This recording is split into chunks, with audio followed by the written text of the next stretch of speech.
Hello everyone, আসসালামু আলাইকুম। কি অবস্থা সবার, কেমন আছেন? কুয়াকাটা থেকে কি কি আনলাম আজকে সেটাই তোমাদের সাথে শেয়ার করব। তা আমি এনেছিলাম কিছু জিনিস কুড়িয়ে, সেগুলা দেখালাম তোমাদেরকে। আর এখানে এনেছি অ্যাকোরিয়াম, পাথর এনেছি বিভিন্ন কালারের, আর দুইটা ছোট ফুল এনেছি যাতে অ্যাকোরিয়ামের মধ্যে সাজাইলে অনেক সুন্দর লাগে। আর আমার কিছু পছন্দের আচার আনছিলাম। কুয়াকাটা যাব আর সেখান থেকে আচার আনবো না, সেটা তো হয়ই না বলো। এই আচারগুলো খেতে এত মজার, কিন্তু এই আচারের প্যাকেটের দাম 180 টাকা। কিন্তু আমার মনে হয় এই যে প্যাকেটের মধ্যে যতটুকু আচার থাকে, এই আচার যদি আমি হিসাব করি তাহলে 1 টাকা পড়ে। তো আমার মনে হয় 2 টাকা প্যাকেট যদি তারা রাখতো তারপরে কিন্তু তাদের লস হতো না। একটু খালি কোনো রকম আচার দিয়ে প্যাকেটটার মধ্যে ছড়াইয়া রাখছে, এত লস। কিন্তু যারা বিক্রি করে তাদের কিন্তু অবশ্যই অনেক লাভ। কিন্তু একটা জিনিস কি মানতে হবে, এই আচারগুলো কিন্তু অনেক টেস্টি, অনেক মজার।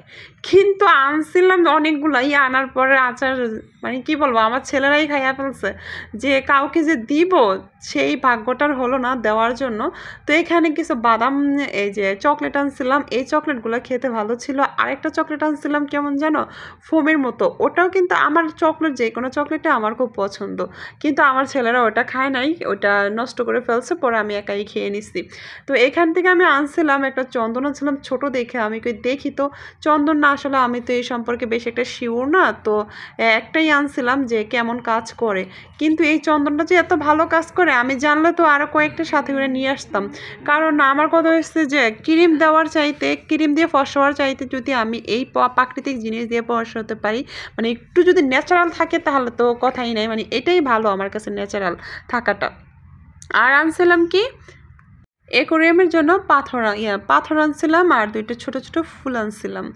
তো এখানে আমি কিছু শুটকি আনছিলাম, যেহেতু শুটকির নাম আমার হাজব্যান্ড না শুনতে পারে না, এটার গন্ধ সইতে পারে, কোনোটাই না। শুধু আমি নিজে খাওয়ার জন্য, বিয়ের 8 বছর হয়ে গেছে আমি কখনো শুটকি এখানে এসে খেতে পারিনি। বাড়িতে গেলে মাকে বলে রান্না করে দিতে, একটু তৃপ্তি করে খাই। তো আমি এখান থেকে, সে বলো যে চিংড়ি শুটকিটা নেওয়া যায় কারণ এটা খাওয়া যায়, সেজন্য সে চিংড়ি শুটকি নিয়েছে কিছুটা। আর কিছু চেপা শুটকি আনছে আমি অল্প করে ভর্তা খাওয়ার জন্য রসুন দিয়ে। কারণ চেপা শুটকিটা কিন্তু বেশি রসুন দিয়ে ভর্তা করলে কি যে ভালো লাগে, গরুর গোস্ত বা কি বলবো, যে কোনো গোস্ত কি হার মানিয়ে দেয়। আর ওইখানে আসলাম কাসকি শুটকি, ছোট ছোট, যেটার গন্ধ একটু কম সেটাই উনি নিছে। তো আমার জন্য তো সমস্যা নয়, সমস্যা তো ওনার জন্য। তো অবশ্যই এটা রেসিপিটাও তোমাদের সাথে শেয়ার করব। অনেক মজা করে রান্না করেছি, এমনকি খেয়েছি, আমার খুবই ভালো লেগেছে। তো এই ছিল।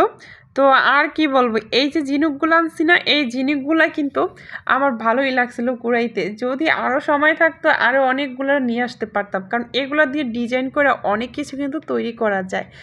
তো কেমন লাগলো আমার ভিডিওটা? যদি ভালো লাগে অবশ্যই লাইক কমেন্ট করতে কিন্তু ভুলবেন না। সবাই ভালো